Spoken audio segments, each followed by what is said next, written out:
Welcome to Not Milk Never Milk. Subscribe if you're lactose intolerant. In this video, I will explain how to update your Audi A5 navigation maps. Keeping your maps current ensures you have the latest road information and optimal routing for your journeys. The primary method involves preparing an SD card with map data, though some newer vehicles can receive updates wirelessly. This process helps maintain your system's performance and accuracy, making every drive smoother and more efficient. Let's dive into the steps to get your Audi's navigation up to date. Before starting, it's crucial to prepare correctly. First, identify your MMI system's current software version through the Settings menu. This ensures compatibility.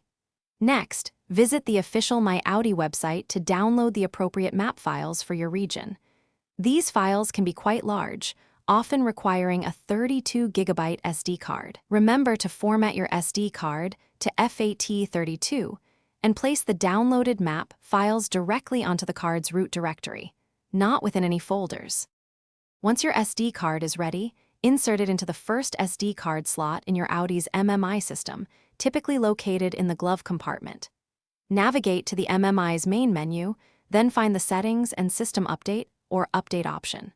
From there, select the SD card as your update source. Confirm your selection to initiate the map update. It's important to keep your engine running or connect a battery charger during this process, which can take approximately 1 hour and 30 minutes.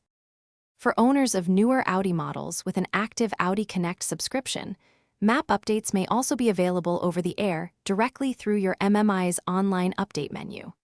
After any update, whether by SD card or wirelessly, always verify the successful installation by checking the navigation database version in your MMI's system information.